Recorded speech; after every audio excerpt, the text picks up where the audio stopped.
Oke teman-teman, ya kembali lagi bersama podcast IKN TV yang sangat luar biasa dan banyak informasi kreatif terkini. Dan hari ini kita langsung bertemu dengan narasumber kita yang luar biasa. Ya, langsung saja kita perkenalan. Silakan Pak.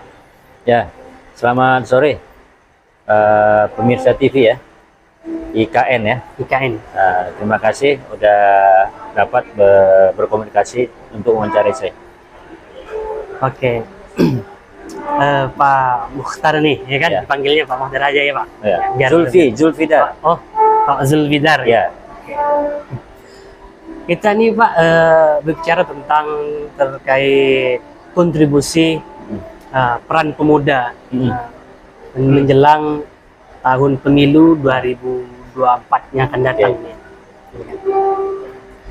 Terkait peran penting dalam pemuda ini tahun 2004 ini apa sih Pak? Menurut pandangan Bapak sendiri. Jadi pemuda itu harapan bangsa. Pemuda itu adalah berkaitan dengan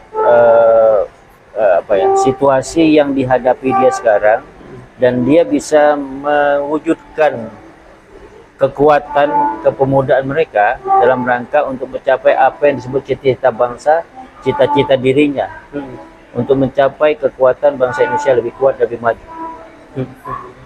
Jadi pemuda itu kata kuncinya tentu harapan bangsa. Harapan bangsa. Ya kan?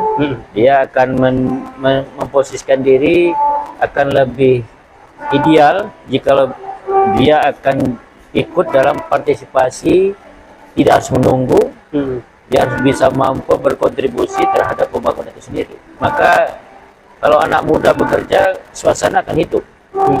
Kalau orang tua biasanya dia lebih banyak bijaksana. Oke. Tapi terkadang nih Pak, gitu kan, terkadang biasanya pemuda ini enggak dipakai masih apa ya, status muda, belum bisa kontribusi banyak, pengalamannya sedikit. Biasanya kan ada pandangan seperti itu nih. Nah, sekarang udah marah-marahnya yang terkait pemuda yang ingin mencalonkan mencalonkan dewan dan sebagainya. Masih kata Buddha, generasi muda sekarang masih kecil gitu, nggak pantas gitu. Itu kan otomatis ada pandangan sendiri. Otomatis kan kita mempunyai semangat luar biasa untuk perubahan yang ada. Itu gimana gitu Pak? Ada dua sisi. Satu sisi soal pengalaman, konteksnya kepada the right man, the right place, tempat atau tidak ia menduduki setempat itu. Yang kedua, kesiapan anak muda yang sekarang sudah jauh lebih bagus. Anak muda sekarang itu dia sudah menunggu, dan tidak hanya menunggu, sekarang menggapai. Contoh kita sebut sekarang, anak-anak muda di partai politik itu banyak sekali. Anak-anak muda sekarang memimpin partai politik banyak sekali. Anak-anak muda calon anggota legislatif, baik itu tingkat kabupaten maupun DPRD, banyak sekali anak-anak muda. Jadi tidak seperti dulu, orang-orang tua lebih cenderung yang kecepatannya lebih bijaksana, kecepatan saya sungguh lebih bijaksana, tetapi memerlukan percepatan kita singgung dengan harapan mereka, harapan bangsa ada satu jalan. Contoh yang kita sebut satu kekuatan. Sekarang calon wakil presiden adalah Gibran. Oke. Ya, betul. Anak muda ya. Anak muda banget gitu. Ya. Jadi kenapa ada kekhawatiran kita? Dia punya pengalaman secara cukup. Jadi tidak akan boleh gara-gara kepentingan yang berbeda, politik itu harus dinafikan, atau politik itu harus ingin dikuasai pihak tertentu. Tidak bisa. Politik itu adalah kesempatan semua pihak. Politik itu ada bagian dari kehidupan kehidupan. Apa saja keputusan politik ada. Sampai di rumah tangga pun terjadi keputusan politik. Ya. Apalagi keputusan-keputusan lain yang tingkatnya kenegaraan. Jadi bicara kepemudaan, salah satu contoh calon wakil presiden adalah anak muda, didukung oleh yang bijaksana. Orang calon presidennya Prabowo kan? Kira-kira gitu. Ini gambaran. Ya. Kalau kita memang sangat peran penting juga pemuda gitu kan. Apalagi yang tadi Bapak sebutkan Pak Gibran gitu kan, bisa mencalonkan wakil presiden gitu kan. Tapi dari sisi lain Pak gitu kan, ada sisi negatif pasti sisi positif kan seperti itu. Ya, dari segi positifnya saya ambil memang untuk semangatnya memang luar biasa, Ya. muda di situ kan. Tapi dari segi negatifnya, terkadang orang itu tidak mementingkan itu, tidak ikut sertakan terkait pemuda. Hal pemuda itu seperan penting, apalagi yang disebut dengan sekarang ini generasi Gen Z, ya kan? Itu gimana yang disebut dengan generasi Gen Z? Jadi generasi Gen Z itu ada generasi harapan kita, harapan bangsa, harapan kita bersama. Generasi ini banyak sekali di keberadaannya. Jadi yang sekarang harus kita lakukan itu adalah bagaimana memberikan kesempatan yang luas bagi generasi ini. Kita ini jangan sampai gap, jangan sampai kita terlalu banyak memimpin yang senior, lalu juniornya lambat. Sekarang kan terjadi stuck, sepertinya terjadi stuck. Iya, Ya, lebih banyak yang memimpin yang senior. Maka yang anak-anak muda agak lambat. Sekarang generasi 30-an, 30, 20 ke 35 ini sekarang lebih besar mendorongnya. Justru 30 ke 45 ini agak lamban karena menunggu keputusan yang nomor senior yang di atas 50-an. Di atas 55 ke atas. Jadi mereka terjadi stuck itu. Maka wajar sekarang kok adanya generasi 20 ke 35 mendorong itu kekuatan itu untuk maju ke atas dalam rangka percepatan pembangunan Indonesia. Jadi kalau generasi Gen Z itu tidak memanfaatkan atau sama-sama tidak dimanfaatkan oleh dirinya, memanfaatkan kemampuannya, lalu yang bijaksana tidak memanfaatkan kemampuan generasi Gen Z ini, maka lambatlah percepatan pembangunan Indonesia. Maka saya berharap bahwa generasi Gen Z ini harus kita cepat rangkul, harus dikelompokkan. Sekarang kalau ada yang negatif, positif, tinggal kita lihat. Negatif itu karena dia tidak punya pengalaman di bidang itu. Sekarang kita tempatkan saja di bidang pengalaman yang memang sudah cocok. Lalu kita poles dengan segera. Dudukkan dengan kecepatan kita, dudukkan dengan strategi dan apa yang disebut dengan perform dari seluruh kepentingan dan program kepentingan generasi bangsa itu generasi sendiri. bangsa tersebut. Ya. Oke. Oh iya, sebelum kita melanjutkan ini belum saya menanyakan terkait sejarahnya Bapak nih gitu kan. Ini saya ingin nanya sini sama Bapak nih, gitu kan. Kapan Bapak yang kok bisa pengen menjadi anggota dewan? Kenapa gitu Pak? Saya kalau lihat latar belakang ini suka berorganisasi dari SMP, ya kan? SMP saja sudah ketua OSIS, SMA ketua OSIS, mahasiswa saya ketua mahasiswa se-Jawa dari Kalimantan Barat. Lalu itu anak-anak seluruh Indonesia, seluruh Kalimantan Barat yang berkuliah di Jawa. Lalu saya ada ketua umum periklanan, lalu kemudian penasihat Majelis Adat Budaya Melayu, penasihat pemuda Melayu, dan segala macam. Jadi saya memang suka berorganisasi. Lalu kenapa pilihan anggota dewan? Tentu karena saya sudah merasa yakin kalau orang sudah berorganisasi maka dia akan lebih dekat dengan publik, maka dia akan lebih merasakan apa yang dirasakan orang lain. Nah, modal pertama bagi seorang anggota dewan kalau dia sudah mengerti, sudah merasakan apa yang dirasakan oleh orang lain, maka dia bisa cocok dan terkonfirmasi dengan kemampuan dia sebagai parle, banyak ngomong.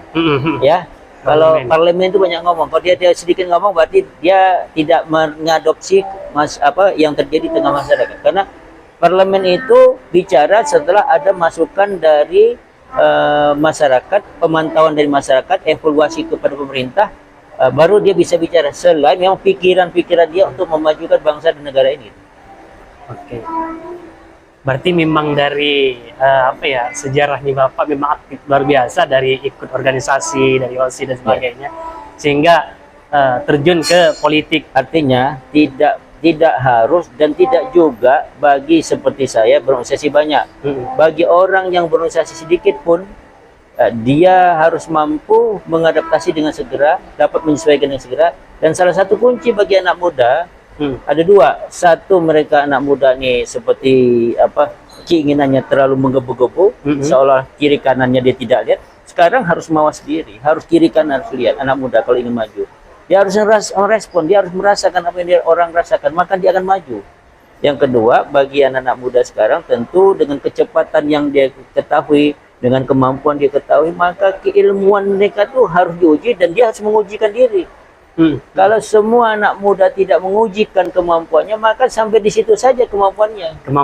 Iya, karena untuk menjadi pelajaran di sekolah, untuk politik tidak ada. Politik itu tidak ada belajar di sekolah. Tetapi politik itu cenderung belajar bagaimana terjadi di pasar, terjadi di masyarakat. Tapi kalau bicara politik tentu saya akan bicara. Kalau bicara pendidikan, sebaiknya pendidikan politik itu dimulai, diarahkan, diketahui mulai dari SMP.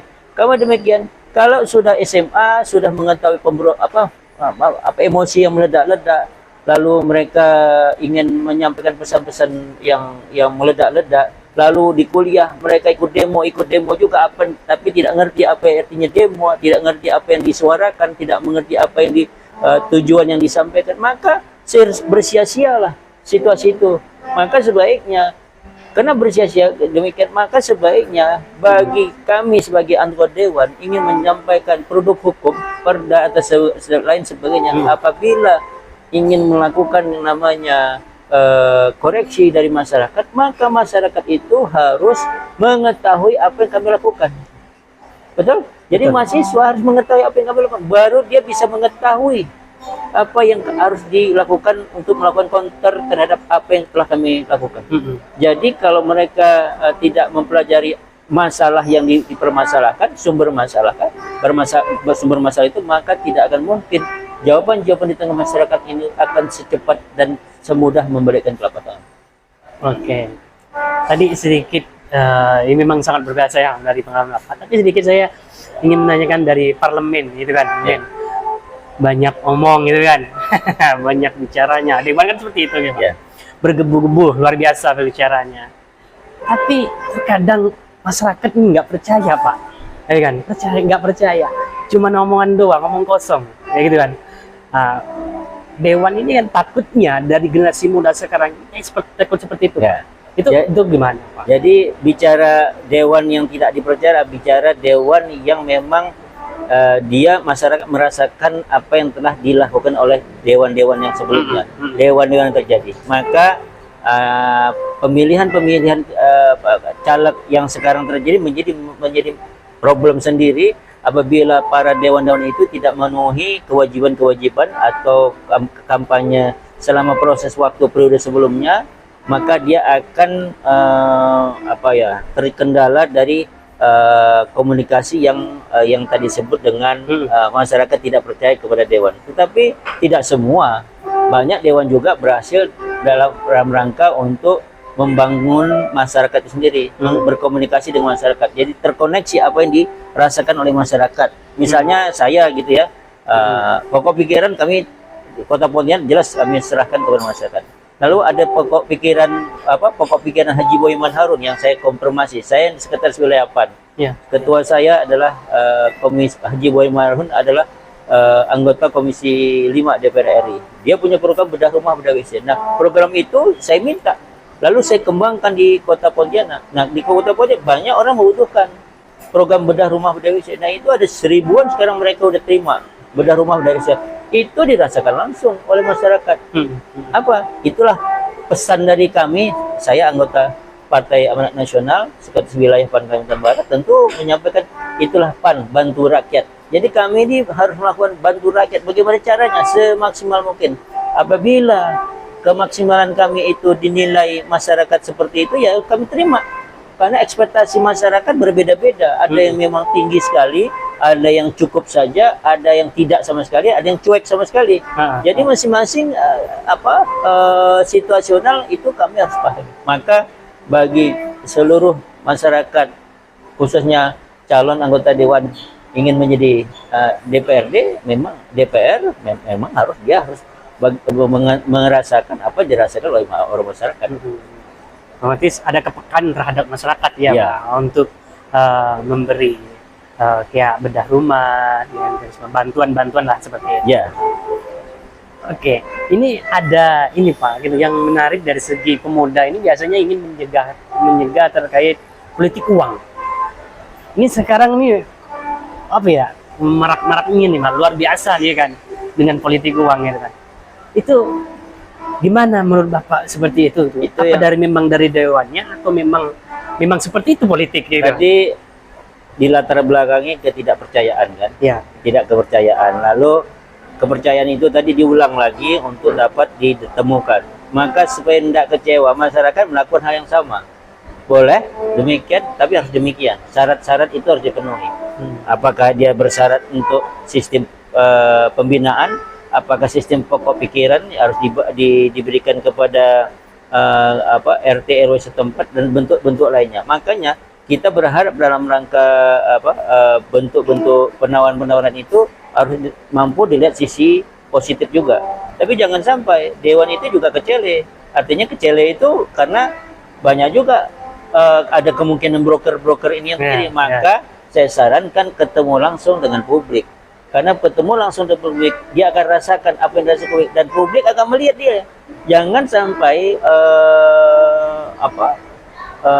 seorang calon anggota dewan itu tidak bertemu dengan publik. Yang datang itu justru para timnya yang datang dan tidak ketemu publik. Ya itu yang saya belum gimana mau mensuarakan publik kan.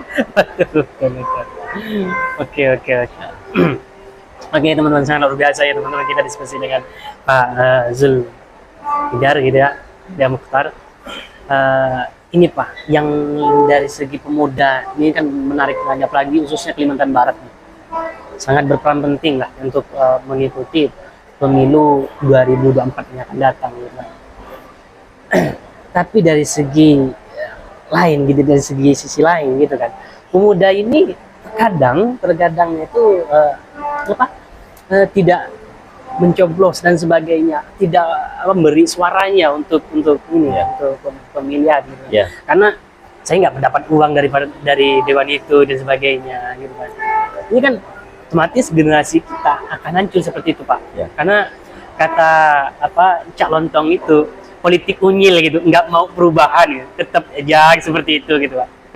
Jadi rugilah bagi masyarakat yang sudah terpenuhi syarat untuk memilih, dan apabila pilihannya tidak dapat dimaksimalkan maka rugilah, karena dia akan menentukan nasib bangsa ini.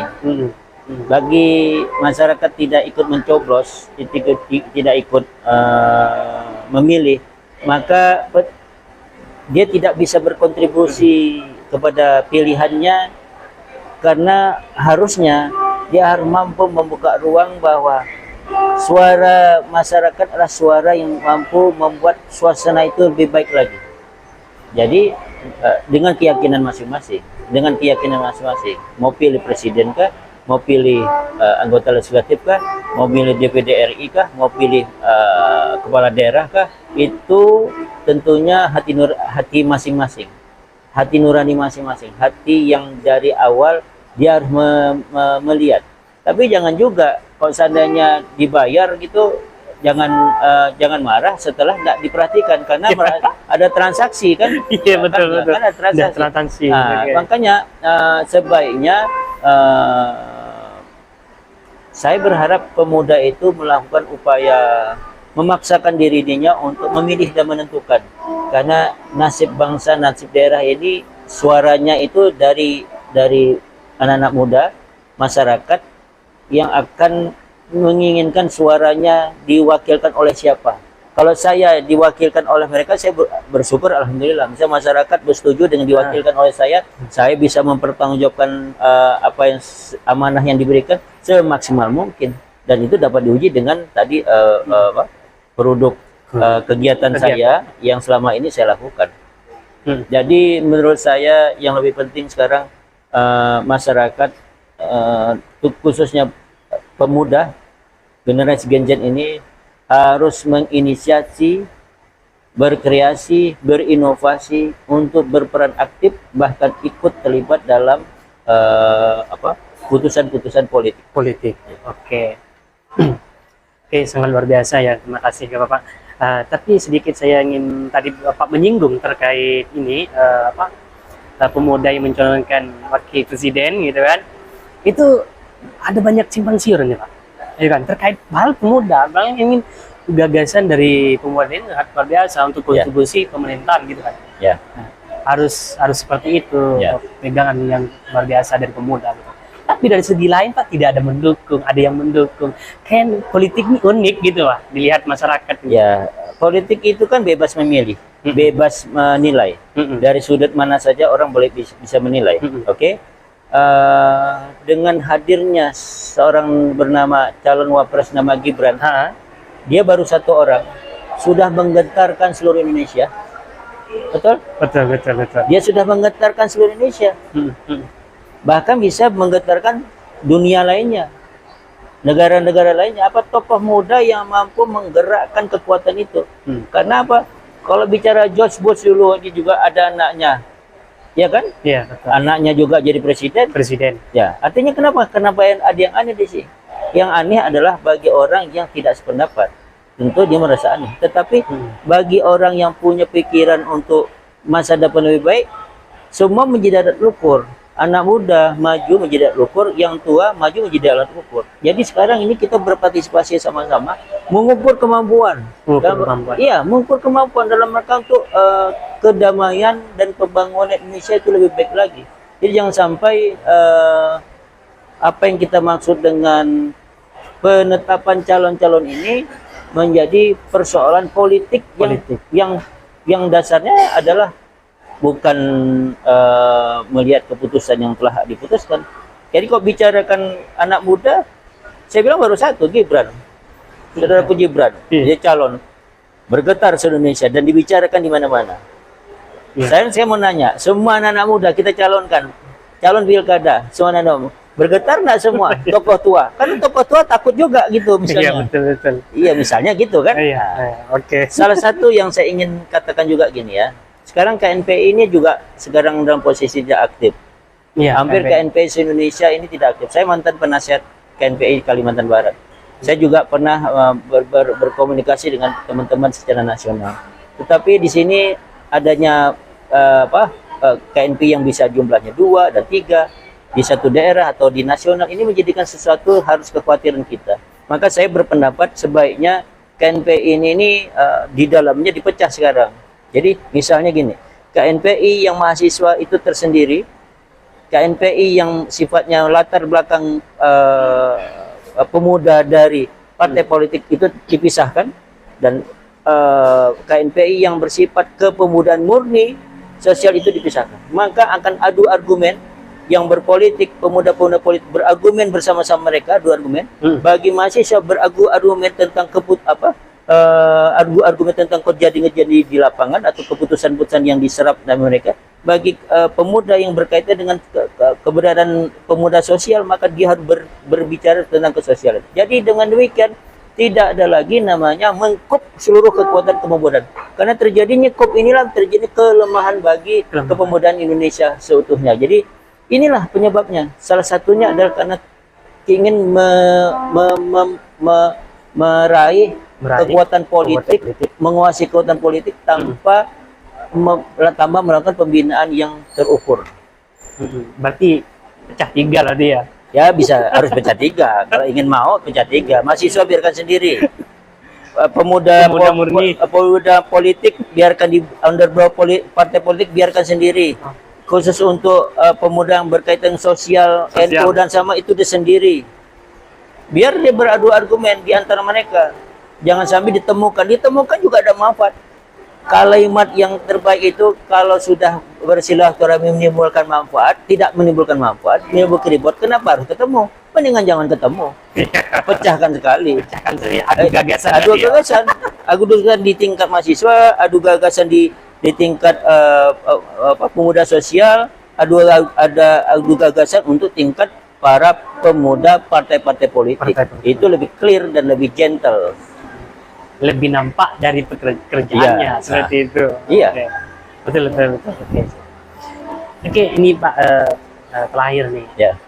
Kan masa kayak di BEM UI itu, mantan BEM UI itu juga mencalonkan dewan, Pak. Banyak pemuda sekarang ingin mencalonkan dewan.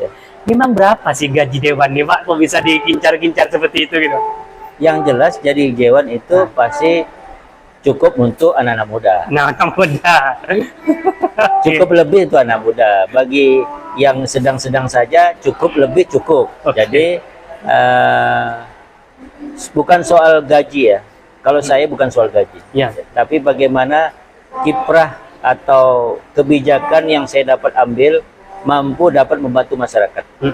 Jadi sendi-sendi kehidupan itu dapat saya kontribusikan semaksimal mungkin dalam rangka untuk membantu masyarakat yang miskin, masyarakat yang memang memerlukan bantuan, masyarakat yang memang situasinya tidak terdukung oleh kebijakan-kebijakan pemerintah atau kebijakan politik yang harus dalam rangka, dalam kata kunci ya, harus dilakukan perlindungan. Oke.